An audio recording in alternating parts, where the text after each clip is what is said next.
Electrocast. Hold on to your butt. Come on, sucker.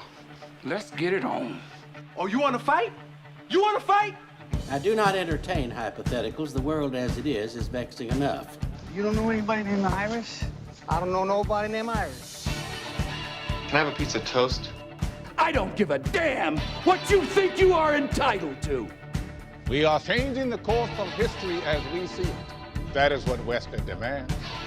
How could you do this to me? Really, I want to know. Why did you do that? What you feel only matters to you. Step back for 1 minute and look at the big picture. And that's all? No, not for the real fire. We offer you bond, a family that very few can understand. Help me. Help you. And don't do drugs. Or whatever movies with Wesley and Iris. What up, and welcome to Or Whatever Movies. I am your co-host, Iris, and I am here with my older brother, Wesley. Today we are talking American Animals from 2018, currently streaming on HBO Max. So we picked this movie because it's newly streaming on HBO, right? Yep. Do you remember when it was released? It premiered originally at Sundance. It seems like a Sundance kind of film, very innovative, blending of formats and narrative styles. And it's globe-trotting, it's stylistic, it still feels like a smaller festival-type movie, doesn't it? I think in the sense that it's experimental. And so is that the strength of this movie? It has a lot of fun, which I think is appropriate for the story content. Not unlike the Ocean's movies, right, which it definitely trades on. They use the Elvis track, which has become the theme of the Ocean's 11 remakes. Yeah, it's totally Ocean's gone wrong. Definitely self-aware. And obviously they went to Blockbuster and rented a bunch of heist movies, and we got the pan across the titles. They definitely used movies as research. Yes. That was totally Disneyland effect in effect. It was self-aware in that way, and I almost expected any one of those guys to say, hey, if this, look at the bright side, if this does go wrong, we'll probably get a movie made about us, which might have been too on the nose. Like too meta? But in one of the interviews, one of the interviewers said, if you'd watched those movies all the way through, the crime capers and the heist movies that you were trying to emulate or at least reference in order to pull this off successfully, you would have seen that a lot of them don't end very well. Brian and I watched The Getaway recently. I know, kind of random. Do you know that film? Is that the Kim Basinger, Alec Baldwin movie? That may have been the remake. This was the Steve McQueen version, and I think he plays against his wife in real life. Okay. They certainly ride off into the Mexican sunset. But talking about The Getaway, so many of these movies have been remade. The heist genre is a tale as old as time. I mean, even the ones that they reference in the movie, the Ocean's movies, and they watch the Thomas Crown Affair and The Getaway, and those are all remakes. Time. Song as old as rhyme. American Animals. The concept of a glamorous heist is nothing new, but the fact that these dudes do it so badly is fresh. It makes it feel real. These guys, or at least initially Spencer, wanted to feel special. And Warren corroborates that, saying this enticed him or was intriguing to him because it would require extraordinary effort. Not ordinary effort, extraordinary effort. And we've talked at length about how successful criminals could be in a societally acceptable life if they just simply applied their extraordinary effort. But at the same time, they're not actors. They're the people who actually tied up and hurt a lady, albeit unintentionally, to steal some books. Well, they were carried along by the momentum of the heist and the peer pressure that they ended up hurting someone when that wasn't necessarily part of the plan, but it was totally intentional. I mean, they were committed enough to their heist job that they went the distance when the time called for it. Yeah, they knew they had to, and they always intended on incapacitating Betty with a stun gun, or BJ. BJ. That's right. And do you think the stun gun was foreshadowed when Spencer comes back to his dorm and his roommate's watching some inane video of some dude stun gunning himself in the tongue? I don't know that was foreshadowing as much as it was accurate of what people watch when they pull up YouTube, especially like dorm dude bros. Oh my gosh, dorm dude bros are despicable, lazy, worthless beings. Horrible people, yeah. But to a degree, you have to give them credit. They were smart. They were enterprising. They're always looking for, as you've said, a way to stand out, a way to make their lives important. They're doing all these things. But again, they're not lazy. They're just bored. And they want the quickest, most direct route to riches or wealth or notoriety. I mean, it was perpetrated on their campus, right? They were all students at this Kentucky university. Warren was at Kentucky University, but I think Spencer and the Audubon book was at Transylvania University. Yeah, Transylvania, which apparently is a real thing. Do you think that they were bad people? And that's the question. You see the arc, and you definitely see Warren, being his goofy self and playing up his role, and he's the guy who's going to make it fun. He's the spice in the stew. But also, we're the most in Warren's face when he kind of sniffles a little bit at the memory of having to take the most unfortunately named woman of all time. Like, if you're going to tase someone and steal from her name should be BJ Gooch, right? He definitely has remorse, and they do, and they did their time. And I guess technically it was armed robbery and assault, right, with a deadly weapon potentially. But 7 years, it felt at once like a really stiff sentence and also kind of not a lot for what they actually subjected this poor lady to. I wonder if someone had shown up and kicked in the glass of the room where they were stealing the Audubon book and held them at gunpoint, would they have taken BJ Gooch hostage, or would they have just given it up right then and there? It seems like they were pretty committed, right? So much so that when things didn't go well, they just ended up hauling. What was their plan to get 100 pounds of books out the door? That was a bit of an oversight, it seemed. But this movie definitely was self-aware. It actually showed us the movies that they were watching, and that's kind of the point, because it wasn't a practical study of what real robberies would be and how they would be successful, because all they watched were stylized movies, and they viewed themselves in what we saw as the stylized previs of the robbery, right, where they're all cool looking and all their moves are deft and calculated and everything goes exactly to plan. And they have slick back hair and stuff. It's more of a study in how hard it is to actually pull off a crime. Right. That is the result of this movie having watched a crime that was meticulously planned down to scale models and still went so horribly awry that every plan went out the window and they were making it up as they went along. So does something have to be off about these guys for them to have wanted to pull this off? I mean, probably. Like, I get peer pressure and I get momentum, but at some point, somebody has to be off.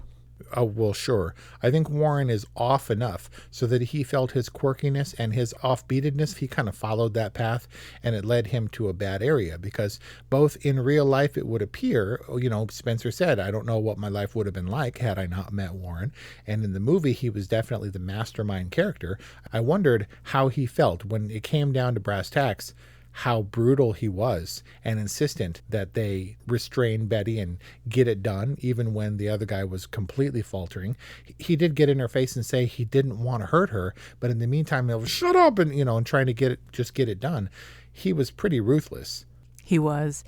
The director had asked the guys not to meet with their real life counterparts, and Evan Peters, in true Warren style, cheated and looked up Warren on Twitter, I think, and they developed a relationship. But the reason that Bart Layton didn't want them to meet with these guys is because now they're older and wiser, and looking back, they would have done things differently, or they would have maybe suggested to their actor counterparts, maybe you can play it a little bit differently than the way that you see, given their life experience post-prison. And Evan Peters really played Warren as being desperate and maniacal and kind of ruthless up to a point. And I wonder how the real Warren feels seeing how he's portrayed on screen. You go for accuracy and authenticity, but also, I don't know that the Warren character is a likable character. I think Warren himself embraces that role, but the Evan Peters character was kind of tough at times. I mean, we even called into question his credibility in going to Amsterdam to meet the fence. Yeah, that was kind of a twist I didn't see coming. There were definitely discrepancies in their versions of the stories, but that Amsterdam piece was a real mystery. It really called into question Warren's character But he was so committed to the heist, I have to believe that he went to Amsterdam. But if he were able to set up some kind of relationship with the fence, seems unlikely. I mean, their plan really falls apart when they're trying to sell The Origin of Species, because obviously they don't have it together. I mean, they're using their personal phone numbers, they're using their personal email addresses.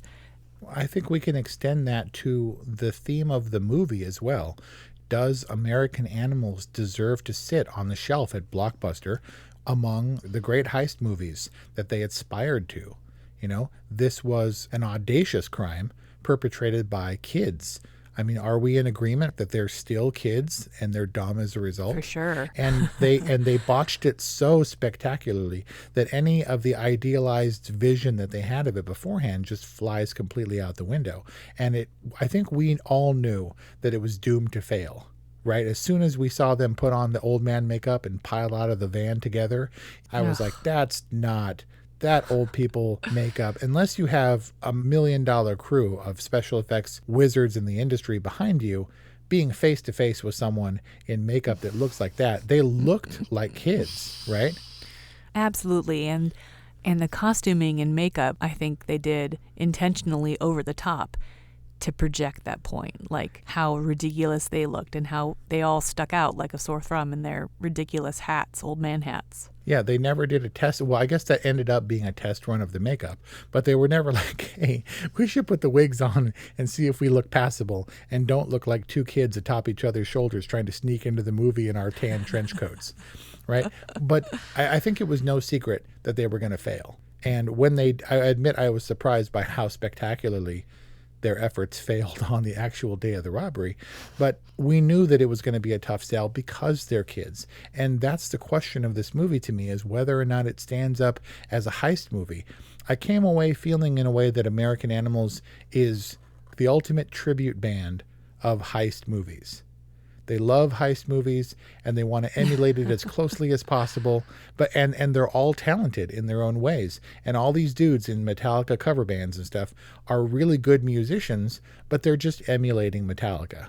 And they're never going to get the recognition that maybe their skill would deserve in some instances because they're still playing other people's music. Well, they were definitely play acting. They were trying to emulate their on-screen heroes. I mean, I get your analogy and it's really fun, but if I were to adopt your analogy, I think it's more like they're just a bad band. Like, you know, maybe independently talented, but just not really gelling as a group. And they were just kids looking for glory who learned the hard way how hard it is to pull off a good crime and how unrealistic the movies just really are. So do you think this movie does itself a disservice by referencing higher profile crime and heist movies? If it were just its own thing and didn't hearken to heist movies that they were trying to emulate, it wouldn't have called attention to its inferiority in that way? No, I think it was just important to the kids' stories and arcs as characters. Like, they needed to see the best to be inspired and to think that they could pull off something like that. It served more to show the disparity between their heist and the movie heists than anything else. I mean, I think that the real success of this film is the way, format-wise, it differentiates itself from those movies, right? It's slick. It's pretty darn slick for recreation, but it's not straight up narrative, and it's not necessarily documentary, but they use the narrative format and pretty interesting narrative devices, I think, to communicate there's something kind of off, right? We get the opening is very successful in setting this up. We get these inverted images that just suggest something's wrong. We get the direct comparisons between the kids and the animals themselves. The American Animals title, you know, pays off immediately.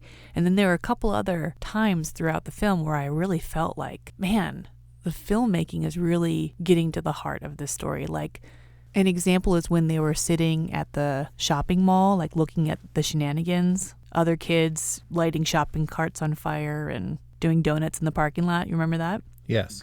And Spencer's trying to have a heart-to-heart with Warren, and to Warren's credit, he doesn't back down, right? He meets his friend at the reflective place that he's at.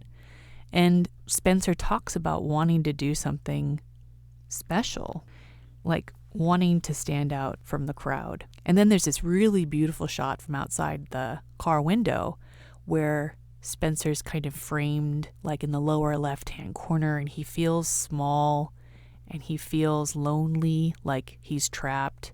Like, it was really beautiful. And I thought, only in a narrative format can you really convey something like this. And it's legitimized, like kind of underscored by its nonfiction counterpart in the film. This wasn't recreation. This was a documentary subject with narrative elements. And I agree, there was definitely skill and style. And so it doesn't feel like a cheap movie to me. Just the fact that the subjects, by virtue of the fact that they're kids, essentially makes me take it less serious than the Ocean's 11 movies, which are silly in and of themselves, but feature people that are easily twice these kids' age. Yeah, right? Totally. But it's funny that you don't quite take them seriously because obviously the law did. The law did, for sure. But I think that is the strength of this movie because it does have style and direction. It is deft in its blurring of the line of narrative and documentary filmmaking. I immediately, because of its style, began to question the legitimacy of the interview footage. Are these people real? Is this crime real? Is that actually the real Warren? Is that actually the real Spencer? Are those actually the people's parents? And I wasn't exactly sure because all of the guys are unreliable narrators in how they recollect those days, 15 years ago or whatever. I wondered how much license would have been taken.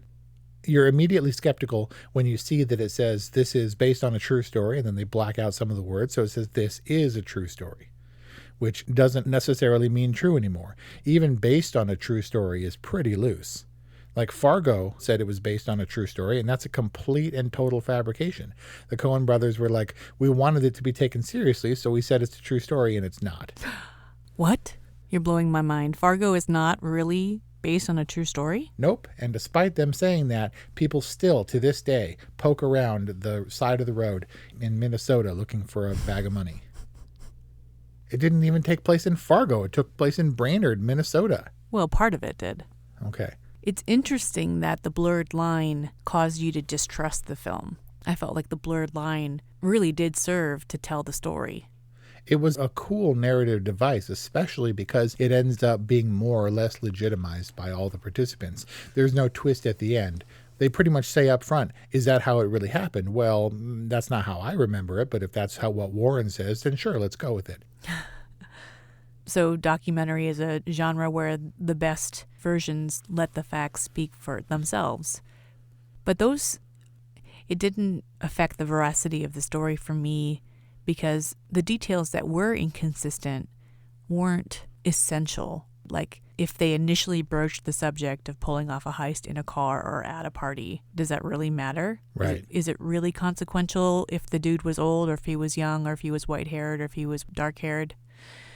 It just shows that our memories don't serve us well, or it shows that people's experiences of an incident are always different. Yeah. I remember when Hani's little brother Peter got hit by a truck in front of us. I remember very clearly, and now I remember it was either a tan truck or a blue truck, and Hani remembers one of the other colors. I can't even remember now with the blurring which color I believed that truck was, but it always makes me think of that incident. That was also like 30 years ago. Right, but those details are obviously inconsequential, and because the details of him being in the bar or not, at a frat party or whatever, or the guy and what he looked like, what the fence contact looked like, because those are inconsequential to the story, it's a stylistic flourish, right? It's just, this is grounded in reality because in reality, total recall is not a thing. There's fallibility and inconsistency, and I think those were delivered in the movie because this movie doesn't take itself too seriously. It wants to be real, but also doesn't have to get all these key details down to a science where they profess that they have everything all figured out. I think this movie was supposed to be fun. And yeah, it was fun in their planning until it wasn't fun. And then it got really serious. And you really felt for that poor lady. And they made sure to show a shot that she peed on herself because she was so afraid or so in pain. And it's really hard to watch. And the inevitability of their capture. I mean, we knew they were caught the second they exited that auction house, or maybe even before that, right? They knew they were caught. Oh my God, phone number. What are we going to do? Well, I guess the smartest thing to do would be to give yourself up right then and there. Return the merchandise because you know you're being caught is an inevitability. I think Warren knew it too, even though he said you need to just relax. I mean, there's no getting around it. There's a chain of evidence and a trail to follow. And the fact that he gave up his real phone number, we all knew they were going to get caught, right? Right. But the movie up until that point was meant to be stylistic, fun, and I dare say light in tone. As much as they were perpetrating a crime in which somebody got injured, still, it was supposed to feel cool, and it was supposed to be exciting and dangerous as these Kentucky kids who just wanted to get out of their crappy town wanted to feel. Exactly. Yeah, there's some of what you were saying for the opening images. It was definitely upside down and inverted and backwards. And we showed those kids who are longing for substance and excitement doing donuts in the parking lot and setting shopping carts on fire. We did not grow up in a small Midwestern town, but I have to imagine that that's what it would be like. Well, I think it's a normal impulse, right, for a kid to want to figure out where they are in the world, where they stand in the world, and how they can set themselves apart. But these impulses went a little off, and Warren was a little crazy, and Spencer had the artist's sensibility. But I think it is a testament to their humanity that they don't hurt BJ more than they do. Like, when you look at the body count in these heist films, it's like human life has no value whatsoever. And the fact that we were so offended and like the fact that BJ gets bound and she pees herself affects us so deeply. And the fact that they are so kind of hard on themselves for what they did do, the crime they did perpetrate against her person, is kind of a testament to all of our humanities. Like, they're still kind of intact, even though we can watch a movie like Extraction and be completely desensitized to 100+ body count. It's the power and the weight of a true story, I guess. Although you said it's relatable, I certainly wasn't rowdy or didn't steal things or anything when I was a kid. Are you kidding me? What? When you got caught for shoplifting, did you cry? No, I faked crying. Because they said, you have two choices here. They were playing good cop, bad cop. Do you want to go to jail? Or do you want us to call your dad? And I was like, no, take me to jail. And then, of course, he told Dad that. He was like, hey, so your kid, he says he doesn't want to go home with you. He said he'd rather go to jail than have us released. You know what that's about? And Dad was more mad about that than the fact that I stole a video game. So you were trying to get sympathy by suggesting you had an abusive father? I don't recall. I wasn't suggesting that. I was like, hey, no, take me away because I don't want to go home because I don't want to get in trouble. And then, to be fair, Dad took me home anyway, and he said exactly what his dad had said 30 years before when Dad was caught stealing records, which was, what are you doing getting caught? Exactly. And then he took me home and pushed me through the door and said, you're not watching Married with Children tonight. Did you have any remorse whatsoever? No, but that's the point. I was a kid and I was selfish and I had no concept of what stealing a $50 video game would do to Target as an entity. Victimless crime. Right. And this was not a victimless crime. And had it come to that for me in the room, stealing the book where I had to hurt someone, I wouldn't have been able to go through with it. And they got desperate and they got reckless and did things that they shouldn't have done because there was no easy backing out. Is this a good heist movie? No, because there are better heist movies. I know that we can't compare it in that way, but also because it was a really unsuccessful heist movie. But it was definitely a narratively strong documentary. If it did qualify as a documentary, which I don't believe it does, it was more compelling and emotionally driven than a straightforward, reporting after the facts doc. Does it qualify? Doesn't make it not a documentary. Yeah, of course it does. Documentaries go nowhere, and nobody sees them. Stop it. By and large. No, I'm serious. It's great that some documentaries kind of fit into the zeitgeist and people embrace them, but by and large, documentary filmmakers don't come away with a whole bunch of money and a whole bunch of deals. Successful documentaries, like successful narrative films, break through. This totally operates like a documentary. It's a nonfiction story. It includes the subjects. Basically, it's like a documentary with recreations on steroids. And yet less than a full-blown fictional film, that was heavily stylized and had maybe more legitimate, more believable actors in their roles. As B.J. Gooch said when Warren walks into the room, I expected someone much older. And it's true, because they all look like babies because they were babies. But applying that to the larger theme of the movie, American Animals definitely went under the radar. I'm pretty keen on movies like this. I like movies like this, and still, it was one that I hadn't heard of. It was recommended by the Sneak of all people, and it's a movie that you didn't see until it became available on HBO Now.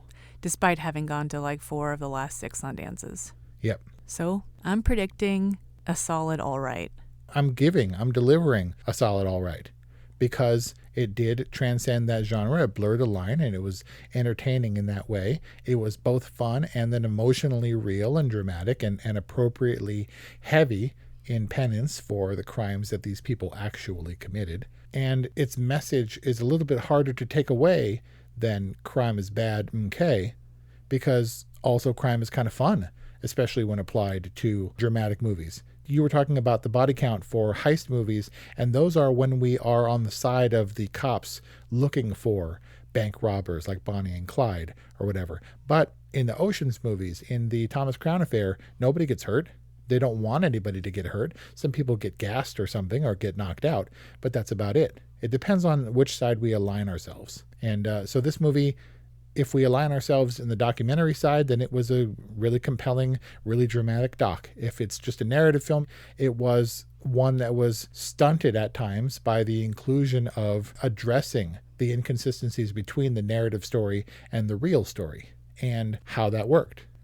As a film that uses format in service of story, I think it's a real success. They use whatever kind of format's necessary to underscore the reality of the situation, the gravity of the situation, and also the fun of the situation. They had a lot of fun doing it. I think it was important for us to feel the excitement and a little bit of the glory of the crime, for us to feel the full weight of the consequences. So ultimately, I feel like it's a successful film. I think it's good. I agree. You should watch it now on HBO Max. And HBO Max doesn't sponsor us, so you can take these reviews at face value. I mean, there's an opportunity. They could sponsor us if they wanted, just saying. Yeah. I mean, we'd probably be open to that. So that's our review on American Animals, currently streaming and available on HBO Max. Thank you, Patreon patrons, for your patronage. We appreciate it. Couldn't do it without you. Please let us know what you think. 818-835-0473 or whatevermovies@gmail.com. Thank you for listening, and we'll see you next time. Step inside the marketing mirror to uncover marketing secrets, discover gems, tactics, lessons, and campaigns you can use. Next gen or fundamentals. Grab the marketing magic to improve your marketing and win more business.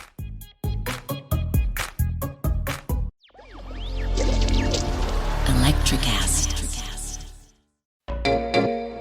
Hey there, fabulous souls. I'm Stephanie Baklaan. And I'm Eden Alpert. And we're the hosts of the brand new podcast, Unapologetically Fab. Get ready to join us on an amazing and real journey as we dive into life after 40 and own it. We're all about changing the narrative, leaning into who you are, and living a life by your own design. Join us as we embrace life unapologetically and redefine success. This is Unapologetically Fab, an Electricast production. See you there.